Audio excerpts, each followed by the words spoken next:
गुणरत्न सदावर्ते यांनी आज सहकारी मंत्री बाबासाहेब पाटील यांची भेट घेतली। विविध बाबतीत त्यांनी चर्चा देखील केली आणि महत्त्वाचं ज्या सोसायटीमध्ये क्रेडिट बाबतच्या काही विषयांवर त्यांची चर्चा झाली। पूर्ण काय चर्चा होती ते आपण जाणूयात। सर, आज मंत्री महोदयांची आज भेट घेतली, काय नेमकी चर्चा झाली, काय तुमची मागणी होती? बघा, सहकार कायद्यामध्ये 97व्या भारतीय संविधानाच्या दुरुस्तीनंतर आमूलाग्र बदल अपेक्षित आहेत। काय होत आहे की जो सामान्य कष्टकरी आहे, जो भाजी विक्रेता आहे, जो म्हणजे हमाल मजूर मापाडी जो आमचा भाऊ आहे, त्याला दूधवाला आहे, हा पैसा क्रेडिट कोऑपरेटिव्ह सोसायटीत ठेवतो, म्हणजे पतसंस्थेमध्ये ठेवतो।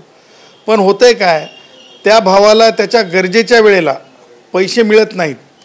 समजा 5 ते 9 क्रेडिट कोऑपरेटिव्ह सोसायटी पतसंस्था चालू राहते आणि जर संध्याकाळी काही त्याला दवाखान्यासाठी पैसा लागला किंवा काही अर्जंट पैसा लागला तर ती पतसंस्था बंद आहे म्हणून त्याला पैसा मिळत नाही।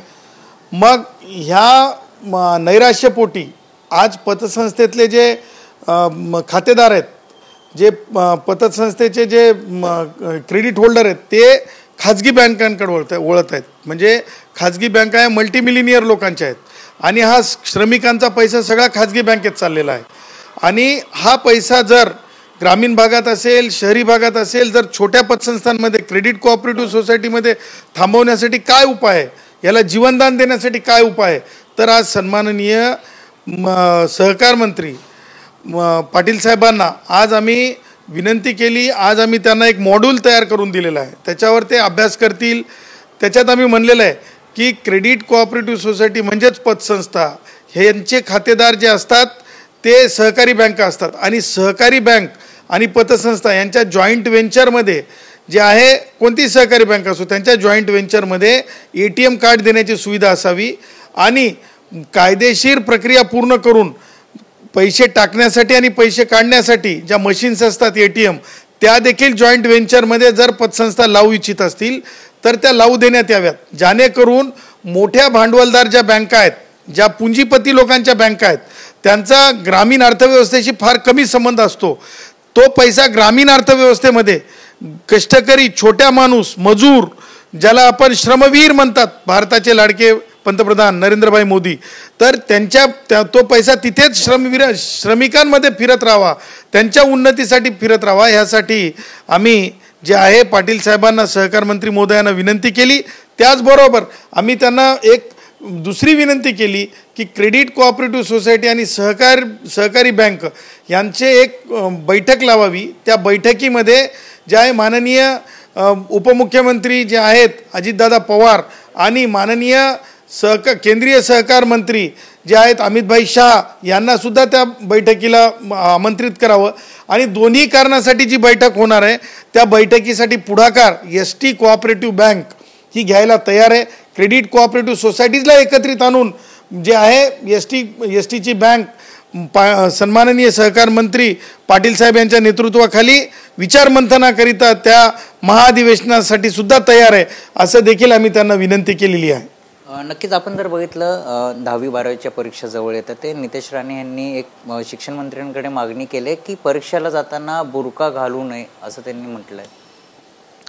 बघा, नितेश राणेंनी काय म्हणालेत ते काय मी पाहिलेलं नाही किंवा ऐकलेलं नाही, परंतु नकाबच्या बाबतीमध्ये माननीय उच्च आणि सर्वोच्च न्यायालयाचे काही निर्देश आहेत, ते निर्देश पाहून कारवाई व्हावी।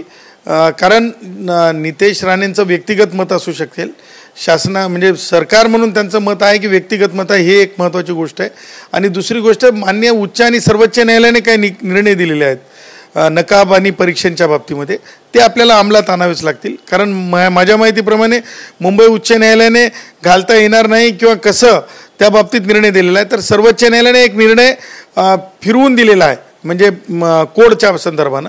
त्या दोन्ही गोष्टीचा विचार करून हायर एज्युकेशनचे सन्माननीय सचिव किंवा चंद्रकांतदादा पाटील माननीय म्हणजे काय म्हणतो हायर एज्युकेशन मिनिस्टर चंद्रकांतदादा पाटील आणि स्वाभाविकच माननीय मुख्यमंत्री देवेंद्रजी याच्यामध्ये पॉलिसी डिसिजन घ्यावी लागेल जर तसं काही नियम करायचं असेल तर, असं माझं मत आहे। तृप्ती देसाई असं म्हटलं आहे की वाल्मिक कराड हे मिक्की आहे, तर धनंजय मुंडे हे माऊस आहे असं त्यांनी विधान केलं, कसं पाहताय? तृप्ती देसाई ह्या काही ज्युडिशियल अथॉरिटी नाहीत. तृप्ती देसाई कोणत्याही श्रमिकांचं संघटन चालवतात असं मी काही त्यांना पाहिलेलं नाही. तृप्ती देसाई कधीतरी स्वतःचं मत व्यक्त करत असतात. प्रत्येकाला मत व्यक्त करण्याचा अधिकार आहे. त्या अर्थानं मला असं म्हणायचं आहे की तृप्ती देसाईंनी कोणतंही वक्तव्य करत असताना, कुणाचाही अपमान करत असताना, एखादा भटक्या विमुक्त मंत्री आहे, समाजाचा आहे म्हणून त्यांचा अपमान करण्याचा तृप्ती देसाईंना अधिकार नाही आणि तसं त्यांनी करू नये. कारण तसं करणं हे क्लास डिस्क्रिमिनेशनचा पार्ट आहे. त्यांना जर काही लिगली काही सुचवायचं असेल तर त्यांनी सुचवावं, परंतु त्यांनी एखाद्या भटक्या विमुक्त समाजातून आलेल्या धनंजय मुंडे साहेबांना असं अपमानजनक बोलणं हे अत्यंत वेदनादायी आहे आणि मला असं वाटतं असंविधानिक त्यांचं हे भाष्य आहे. त्यांनी असं पण म्हटलं आहे, धनंजय मुंडे आज दिल्लीमध्ये जाणारे अमित शहाची भेट घेतल्यानंतर मुंबईत आल्यानंतर ते राजीनामा देईल, कारण की वारंवार त्यांच्या राजीनाम्याची मागणी होत आहेत. काल अंजली दमन यांनी देखील अजित पवार यांची भेट घेतली, सर्व पुरावे कागदपत्र त्या ठिकाणी दिलेत. बघा, सुरेश धस हा त्यातले त्यात भारतीय जनता पक्षामधला खालचा माणूस आहे. म्हणजे तो वरिष्ठ नेता असा नाही आहे. ते ऑलरेडी माननीय उपमुख्यमंत्री अजित पवार साहेबांनी सांगितलेलं आहे. त्याच प्रकारे तृप्ती देसाई आणि काय नाव त्यांचं तुम्ही नाव सांगतायत, अंजली दमानिया, यांना कोणते स्वप्न पडतायत, कशा प्रकारचे स्वप्न पडतायत, राजीनामा कोण देणार आहे, ही भविष्यवाणी का सांगतायत ते मला समजत नाही. ना तर त्या राष्ट्रवादी काँग्रेसच्या म्हणजे माननीय अजित पवार साहेबांच्या बरोबरीचे आहेत, कारण अजित पवार साहेब निर्णय घेतील असं ऑलरेडी माननीय धनंजय मुंडे साहेबांनी सांगितलेलं आहे. त्याच्यामुळं ठीक आहे, जी माणसं ॲक्च्युअल काम करत नाहीत, कधीतरी आपलं न्यूज चॅनलसमोरून बोलतात, कारण श्रमिकांचा, घाम गाळणाऱ्या कष्टकऱ्यांच्या बाबतीमध्ये दलित अत्याचार असेल, आदिवासी भावांच्या प्रश्न असतील, भटक्या विमुक्तांचे प्रश्न असतील, याच्यावर काम करणाऱ्या माणसांच्या बाबतीमध्ये सामाजिकदृष्ट्या काय बोलत आहेत असं लक्षात येते. परंतु हे सगळं चमकोगिरीचा पार्ट असू शकते, एक पब्लिसिटीचा पार्ट असू शकते. परंतु क्लास डिस्क्रिमिनेशनच्या माध्यमातून आपण काहीतरी एखाद्या सामाजिक अपमान करत आहोत, ह्या दृष्टिकोनातून मग धस असेल किंवा कोणी जे कोणी असतील सो कॉल्ड, त्यांनी हे लक्षात ठेवावं, आपल्या मर्यादांचं उल्लंघन करू नये. मर्यादांचं उल्लंघन करणं हे संविधानिकदृष्ट्या ह्या राज्यामध्ये, या देशामध्ये अमान्य आहे. इवन ज्या प्रकारे माननीय अजितदादा पवार यांनी सांगितलं आहे की छोट्या माणसांच्या बोलण्याकडे, ते छोटे आहेत म्हणजे ते नेते म्हणून धस वगैरे काही हे नाही आहेत. त्याच्यामुळं अशा सगळ्या लोकांवर आम्ही आता बोलणं टाळत आहोत, कारण या लोकांना धनंजय मुंडे साहेब किंवा मुंडे कुटुंबियांवर बोलून काहीतरी स्वतः म्हणजे सामाजिकदृष्ट्या म्हणजे माध्यमांमध्ये आम्ही काहीतरी करत आहोत, ही जिवंत आहोत, आम्ही कोणीतरी आहोत हे दाखवण्याची त्यांची ही केवलवाणी प्रयत्न आहे. सुरेश धस यांनी असं उल्लेख केला की मी टॉम अँड जेरी बघणं सोडून दिलंय. अगोदरच सांगितलंय मी की सुरेश धस आणि काय तो आपला मनोज जरंगे, आता त्या मनोज जरंगेला मला सांगा, सुरेश धस भेटायला गेला, या दोघांच्या स्पर्धेचाच तो पार्ट आहे. त्याच्यानंतर मी बरोबर सांगितलं की म्हणजे तुम्हाला सांगू का, मिक्की माऊस क्लब हाऊस म्हणजे त्यानं याला जाऊन खो खोचा खेळ खेळल्यासारखं खेळायचं, त्यानं याला जाऊन खो खोचा खेळ खेळायचा. आता मला सांगा, मी जेव्हा तुमच्याच चॅनलला सांगितलं होतं की मनोज जरंगेची तब्येत जर डिटोरेट होत असेल तर मान्य उच्च न्यायालयाच्या छत्रपती संभाजीनगरच्या खंडपीठाचा निकाल आहे आणि माझ्या स्वतःच्या केसमध्ये सुद्धा माननीय मुंबई उच्च न्यायालयाच्या माननीय न्यायमूर्ती गडकरी साहेबांचे डिरेक्शन्स आहेत. त्या जरंग्यामुळं मागच्या वेळेस सुद्धा लॉ अँड ऑर्डरचा प्रॉब्लेम क्रिएट झाला होता.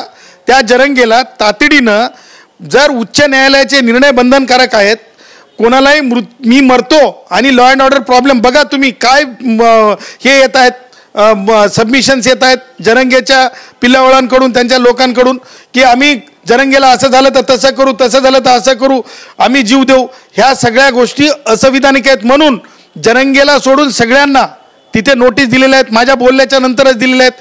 मीच तो प्रश्न उपस्थित केला होता. आज मी परत सांगतो, धस वगैरे वगैरे वगैरे ह्यांचे जर लाड आणि ह्यांचे जर हे सगळे मिक्की माऊस क्लब हाऊसचे जर खेळ संपले नाही तर तीच याचिका आजही प्रलंबित आहे.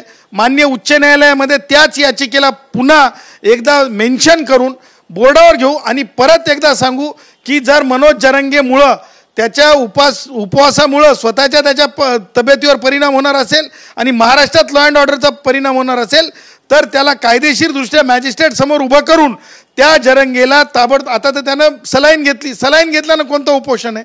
सलाईन घेतल्यानं उपोषणच नाही, सलाईन घेतल्यानं उपोषणच नाही. मी सांगायला लागलो कोणत्याही वैद्यकीय शास्त्रामध्ये बघा, एकदा तुम्हाला जर ग्लुकोज आलं म्हणजे काय आलं?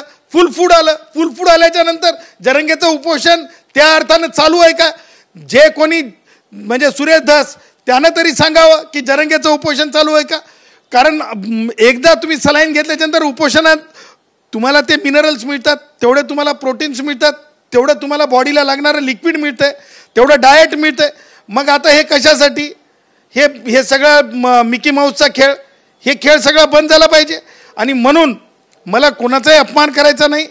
लोकशाहीमध्ये एखादं आंदोलन करण्याचा अधिकार आहे, परंतु लॉ अँड ऑर्डरचा प्रॉब्लेम क्रिएट करण्या एवढं इतपत नेऊन माणसांना त्रास देणं योग्य नाही. आणि मी माननीय उच्च न्यायालयाच्या छत्रपती संभाजीनगर पीठाचा निकाल आणि गुणरत्न विरुद्ध महाराष्ट्र शासन केसमध्ये दिलेला माननीय गडकरी साहेबांचे निर्देश हे 2 लक्षात घेतात. तातडीनं जरंगेला दवाखान्यात न्या गरज असेल तर, आणि जरंगेमुळे जर लॉ अँड ऑर्डरचा प्रॉब्लेम क्रिएट होत असेल तर योग्य ते प्रतिबंधात्मक उपाय जरंगेवर करा. कायदेशीर विनंती करत आहे. जालन्याच्या पोलीस जे आहेत, SSP सुप्रिटेंडेंट ऑफ पोलीस, त्यांना सुद्धा विनंती करत आहे. महाराष्ट्राचे डायरेक्टर जनरल ऑफ पोलीस त्यांना सुद्धा विनंती करत आहे, या जरंगेचे लाड बंद केले पाहिजे. कारण असं जर झालं तर प्रत्येक वेळेस नव्यानं, परंतु जरंगे जे म्हणत होतं ना की सामूहिक उपोषण होणार, आमरण उपोषण, ते झालं काय? नाही झालं. लोक निघून चाललेत. लोक सांगत आहेत दवाखान्यात जातो आणि तिथून लोक आपल्या घरी जात आहेत. किती लोक आहेत? माध्यमांनी आता आकडा मोजून सांगावा. त्याच्यामुळं स्वतःची तब्येत डिटोरेट होते असं दाखवून महाराष्ट्रामध्ये लॉ अँड ऑर्डरचा प्रॉब्लेम करण्याचा जरंगेचा आणि धस आणि जरंगेच्या याचा स्पर्धा आहे. कशाची स्पर्धा आहे? तर ही नेतृत्वाची स्पर्धा आहे. ही मराठ्यामध्ये नेता कोण ही स्पर्धा आहे. मराठ्यामध्ये नेता कोण ही स्पर्धा आहे. कृपा करा मराठा भावांनो, तुम्हाला मी कायदेशीर सांगत आहे की ह्या दोघांच्याही नादी लागू नका. ह्या जरंगेमुळं माझ्या मराठा भावांचं 10% EWS रिझर्वेशनमध्ये माझे मराठा भाऊ 9% असायचे, ते पूर्ण नुकसान झालेलं आहे. याला हा माणूस जिम्मेदार आहे. त्याच्यामुळं याच्या नादी लागू नका असं देखील मी आव्हान करतो. आणि जरंगेंना सुद्धा मी आव्हान करतो की जरंगे, लोकशाहीमध्ये मत मांडण्याचा अधिकार आहे. लोकशाहीमध्ये स्वतःचं म्हणजे आमरण उपोषण कधीपर्यंत, तर आपली तब्येत जोपर्यंत सुदृढ आहे तोपर्यंत उपवास धरण्याचा अधिकार आहे. जरंगेने सुद्धा हा उपवास तातडीने सोडवावा असं देखील मी महाराष्ट्राच्या तमाम संविधानवादी लोकांकडून आवाहन करतो. नक्कीच हे होते आपल्यासोबत गुणरत्न सदावर्ते. त्यांनी असं म्हटलं आहे की सुरेश धस आणि मनोज जरंगे यांच्यामध्ये नेतृत्वाची ही स्पर्धा सुरू आहे अशी प्रतिक्रिया गुणरत्न सदावर्ते यांनी दिली आहे. त्यामुळे मनोज जरंगे यांनी उपोषण सोडावं असं देखील त्यांनी मागणी केली आहे. कॅमेरामॅन हरीश निगेसह मयूर जाधव, TV9 मराठी, मुंबई.